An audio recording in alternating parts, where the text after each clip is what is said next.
एगो पून आहो साली। शादी ब्याह के सीजन चलता, हम गाड़ी की तनी बढ़िया बढ़िया एगो दुगो चुन चुन के गाई ना, लेकिन ये थोड़ा वेस्टर्न पैटर्न में बा। हमारा ला कह एगो पून आहो साली, गाड़ी ना गाओ चुन चुन आहो साली। मन बात चल चलो संगही में सिस्टर के, मन बात चल चलो संगही में सिस्टर के। ओढ़ी जे हिलई ह ससुरारी वाला बिस्तर के, एने ओने ना लंदन ले जाइब हनीमून कि आहो साली, गाड़ी न गाओ चुन चुन आहो साली। भौजी के बहिना के सिया बाब कट कटावेली, बगसर में जाके नया लवंडा पटावेली। बंटू बाबा की तरफ से बहुत सारा आशीर्वाद, मन से स्वागत अभिनंदन। भौजी के बहिन के सिया बाब कट कटावेली, अब बगसर में आके नया लवंडा पटावेली। पटावा तरुणी कि हमर होला कद एगो पून आहो साली, लंदन ले जाइब हनीमून आहो साली।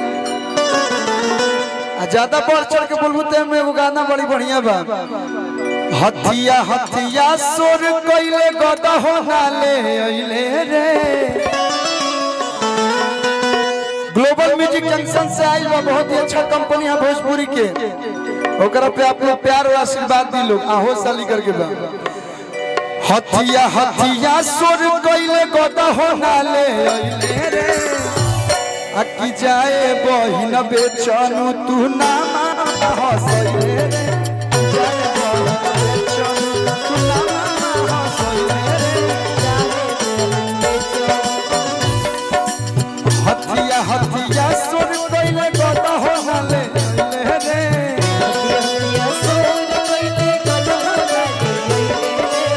हथिया हथिया सुर कइले गदा हो नाले रे। जाए बहिन बेचनु तू नामावा हसइले रे। जाए बहिन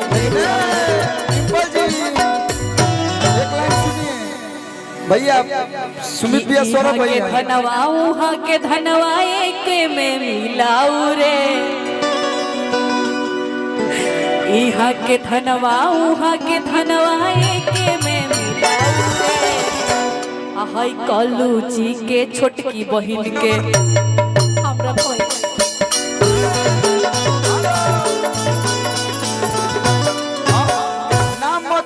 मेरी बहन नाम मत धरो, मेरी बहन को बोले ना इनकर भैया हमार भैया ताहार बहिनी साथे में सुतायो।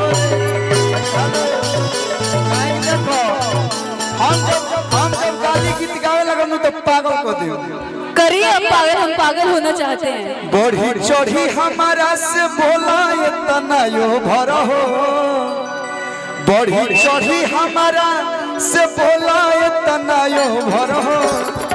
हमारा घरे गोबर फेंके जाला रे जरो भर हो।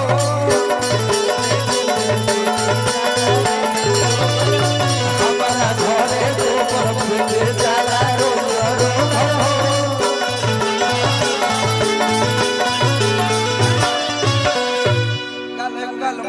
नहीं आप गाइए, मैं गा दूंगी आप जब गाएंगे तो। नहीं गाला कितनी तकला जानत रहनी तनी तकल देवलिया पका लिखल बा। तनी तकल आई लिखल बा, आई लव लिखल बा। आ तहरा बहिना के सोरगो तनी तकला कलुआ दुल्हा तब जइहा। तनी तकला